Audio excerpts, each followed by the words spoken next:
la Gazette du Togo. L'autre regard de l'actualité togolaise. Bonjour Monsieur Pascal Adopon. Bonjour. Pourquoi la CDPA n'a-t-elle pas participé aux travaux de l'atelier organisé par le HCRO? Non. La réponse est simple.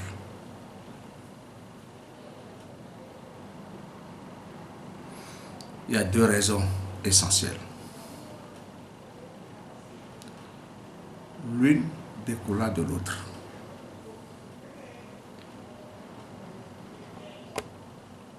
La première raison qui découle de la deuxième dont je parlerai à l'envers, c'est que quand nous avons reçu ce courrier, nous avons affiché une certaine prudence.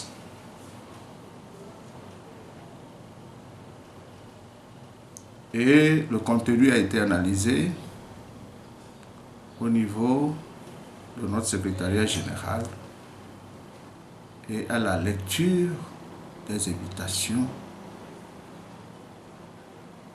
nous avons trouvé certaines choses qui n'étaient pas claires. Et il était important pour nous de chercher à comprendre avant de participer, si tant est qu'on devrait le faire. Nos préoccupations tournaient d'abord autour du sens et de la valeur qu'avait l'accord politique global APG au niveau du HCRO. Parce que le courrier que nous avons reçu faisait certes une large part à la CBJR, mais ne semblait pas s'accrocher à l'accord politique global, qui en réalité est le géniteur aussi bien de la CBJR qui à son tour a généré le HCRO. Alors notre préoccupation était de savoir au niveau du HCRO quel est le sort réservé à l'accord politique global. Nous leur avons rappelé que l'accord politique global a donné naissance à la CBJR, qui a donné naissance au HCRO. Maintenant qu'ils nous appellent sans faire allusion véritablement à l'accord politique global, on se demandait dans notre courrier si le HCRO allait au parricide, c'est-à-dire tuer son propre père. Première question. Deuxième préoccupation que la CDP a eue, c'est que nous ne voyons pas très bien l'ancrage institutionnel entre le HCRO et les réformes politiques. Car en réalité, le HCRO devrait se charger de la réconciliation nationale et des réparations. Mais le chef de l'État a également créé une commission qui est chargée de réfléchir sur les réformes, présidée par la même personne qui se trouve être Mme Awanana, présidente du HCRO. Mais l'invitation ne nous est pas adressée sous ce deuxième chapeau.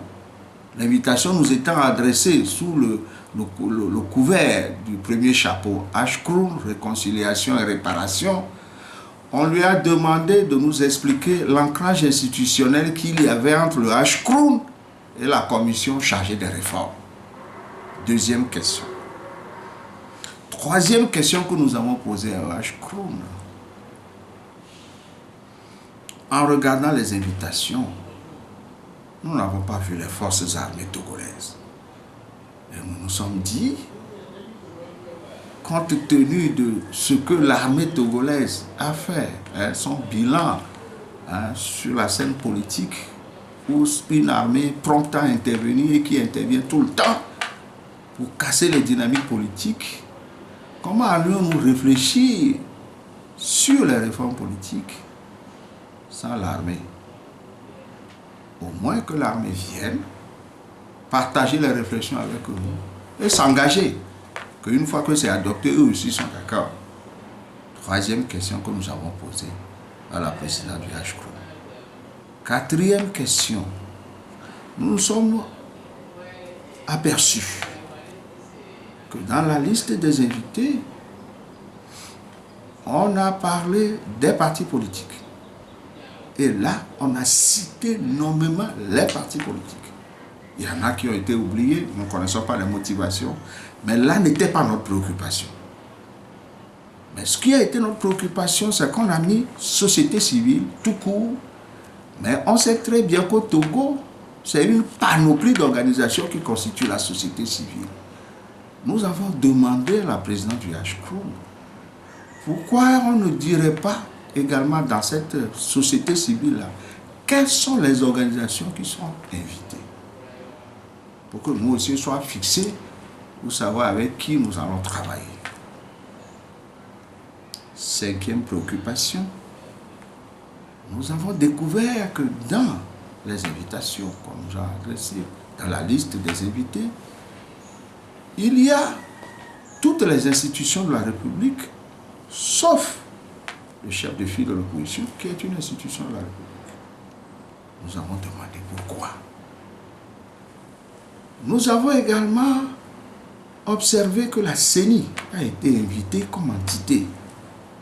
Mais il se trouve que nous, nos représentants, j'entends par là les représentants de CAP 2015, c'est-à-dire l'ANC, CDPA, PSR, FDS Togo, nous, nos représentants ont été renvoyés manu militari.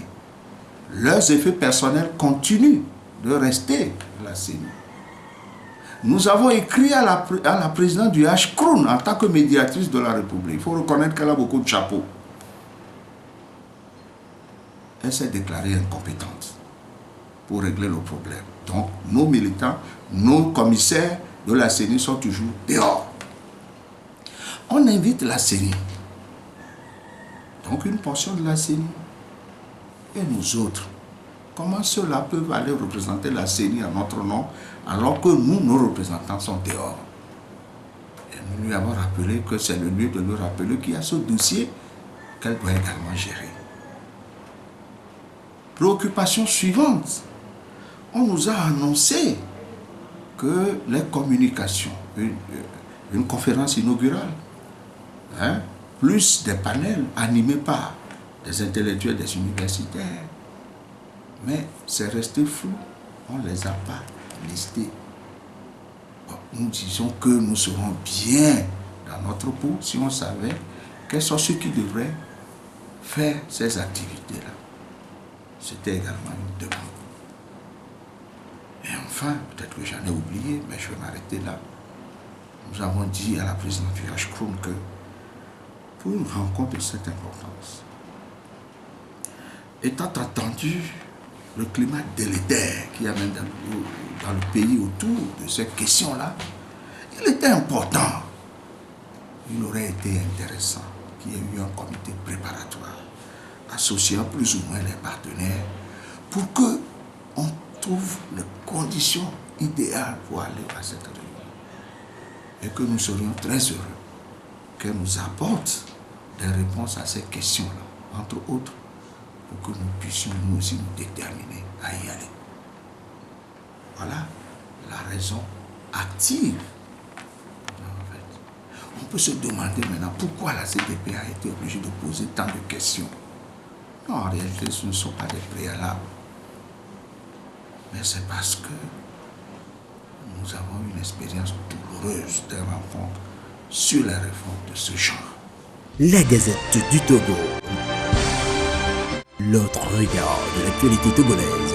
Rejoignez-nous sur le www.lagazettedutogo.com ou encore sur nos comptes Twitter, Facebook et YouTube. Pour nous soutenir, merci de nous contacter à l'adresse suivante: contact@lagazettedutogo.com.